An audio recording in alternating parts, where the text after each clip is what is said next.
Halo semua, hari ini ketemu saya dalam Skincare for Life. So, udah lama kita nggak ketemu di media sosial ini, dan hari ini saya bakalan bahas tentang skin minimalism. Pertama-tama, saya ini sudah melakukan skin minimalism itu mungkin sekitar 1 tahun ya. Jadi mulai Maret tahun 2020, saya memulai melakukan skin minimalism. Jadi saya mengurangi step-step dalam skincare saya dan hanya melakukan skincare basic. Nah, mungkin teman-teman nih yang sekarang lagi in banget tentang minimalism. Intinya dari minimalism yang saya tangkap, semoga nggak salah, itu adalah kita benar-benar hanya menggunakan produk-produk atau barang-barang, menyimpan barang-barang atau produk-produk yang kita butuhkan. Dalam skin minimalism atau minimalism skincare, itu saya juga memberlakukan hal yang sama. Saya pribadi menggunakan skincare ini hanya yang menurut saya adalah krusial atau yang basic. Mungkin kalau untuk orang-orang kenal adalah skincare yang basic gitu ya. Nah, kita langsung aja bahas step-step apa nih yang saya lakukan, dan apakah selama 1 tahun saya menggunakan skincare basic itu berpengaruh banyak ke kulit saya, baik ke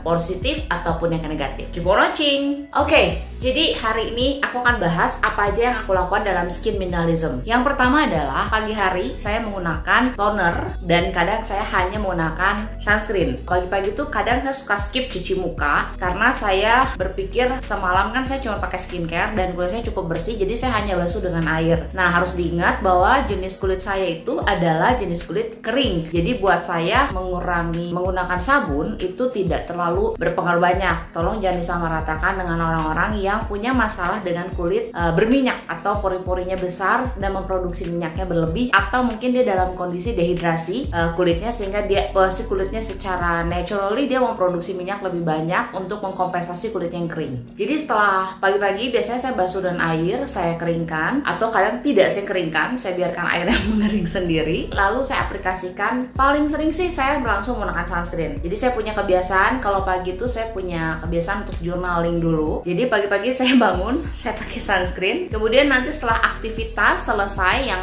journaling, yang saya butuh calm and tenang, sesuatu kondisi yang tenang, saya baru basuh dengan air, lalu saya keringkan, lalu saya langsung pakai sunscreen. Kelemahannya ketika saya melakukan ini yang saya rasa adalah ketika saya menggunakan sunscreen yang hasilnya matte dan tidak terlalu melembabkan, itu rasanya sensasinya ketarik. Itu persis kalau habis cuci muka pakai sabun muka yang gak gentle tuh seperti itu. Nah, kalau saya pribadi akhirnya memiliki beberapa jenis sunscreen. Nah, buat teman-teman yang penasaran sunscreen apa aja yang saya pakai, paginya apa, siangnya apa, bisa komen di kolom komen dan saya akan buat pembahasannya secara spesifik. Jadi balik lagi, tadi saya menggunakan sunscreen. Jadi sunscreen saya pagi-pagi, sunscreen saya setelah mencuci muka saya dengan air, dan sunscreen saya retouch itu berbeda semua karena saya pengen jatuhnya ke kulit itu tetap lembab. So, akhirnya saya memutuskan untuk mencari tekstur-tekstur hasil dari si sunscreen ini yang nyaman gitu. Kalau pagi gue butuhnya apa, kalau siang gue butuhnya apa. Setelah itu malam, seperti biasa saya melakukan double cleansing. Nah, double cleansing saya juga karena minimalism banget, kadang saya pakai double cleansing itu kalau nggak cleansing oil ya cleansing balm aja sih. Jadi saya nggak ada kayak bersihin makeup secara khusus di daerah mata atau di daerah bibir karena saya juga nggak bermakeup. Saya sehari-hari mayoritas biasanya saya hanya pakai sunscreen. Nah, jadi setelah saya menggunakan double cleansing, oil based, kedua adalah cleanser yang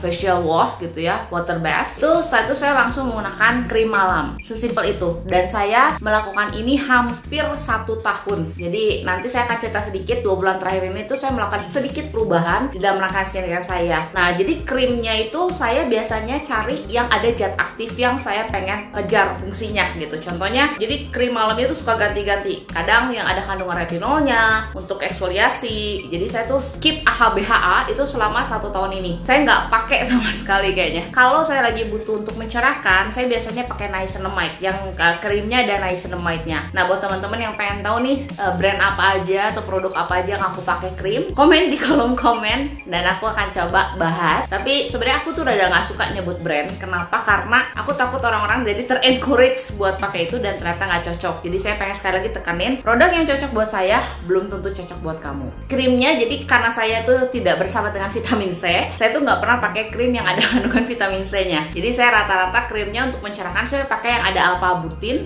Arbutin, kemudian niacinamide, ini favorit saya. Kemudian kadang saya juga pakai yang ada kandungan glutathione. Saya ke arah untuk mencerahkan, untuk antioksidan, itu saya pakai yang zat aktifnya ada di krim. Jadi mempersingkat proses skincare saya. Karena saya ngerasa selama masa pandemi kan harus stay at home, dan itu cukup. Kalau saya bukan jadi lebih semangat untuk men-treatment diri sendiri ya. Nanti saya juga akan ceritain di video selanjutnya treatment apa yang saya suka lakukan selama harus stay at home. Karena kebetulan saya punya alat-alatnya, alat-alat untuk treatment. Dan mungkin teman-teman sendiri yang pengen tahu nih, kepo kalau gue ke klinik kira-kira harus pakai treatment apa, bisa komen di kolom komen. Banyak ya harus komen. Nanti akan saya coba rangkum treatment apa aja yang jadi favorit buat saya. Oke, jadi saya akan ulangin. Skincare saya pagi hari adalah membasuh dengan air, kemudian sunscreen. Kadang saya tambahin dengan krim dulu, baru sunscreen. Kemudian malam saya double cleansing dan krim. Dan selama 1 tahun hasilnya adalah, tada! Saya baik-baik saja. Saya nggak jadi lebih kusam, saya nggak jadi lebih berflek, kerutan juga ya biasa aja gitu. Kenapa? Karena saya tahu bahwa yang saya lihat hari-hari ini ya teman-teman nih, menurut saya skin minimalism yang saya lakuin ini cocok buat teman-teman yang selama ini udah melakukan begitu banyak step dan over eksfoliasi ke kulit, layering begitu banyak serum. Sometimes kamu perlu untuk memberikan jeda buat kulit kamu. Memberikan jeda tuh bukan berarti nggak melakukan skincare ya, karena kita harus ngerti bahwa skincare tuh bukan obat, tapi skincare itu adalah menjaga kebersihan dan kelembaban kulit. Sama kayak kita mandi, kenapa harus mandi gitu tiap hari pagi malam. Kenapa kita harus berpikirnya adalah skincare? Kalau sekarang buat skincare ya 3 bulan kemudian saya nggak skincare, saya pengen kulitnya tetap sama, itu kan nggak mungkin ya. Jadi kayak kita juga sikat gigi nih, kenapa harus tiap hari pagi malam?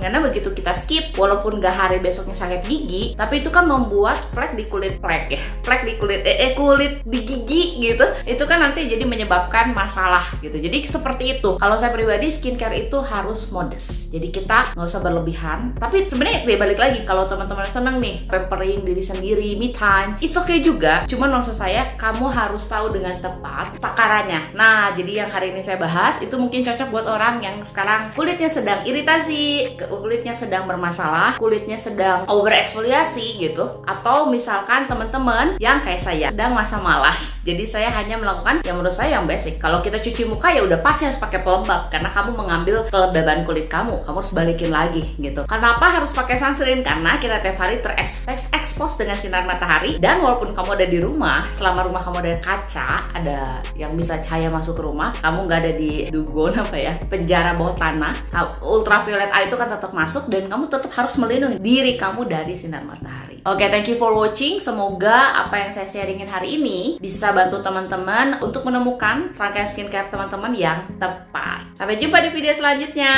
Bye-bye!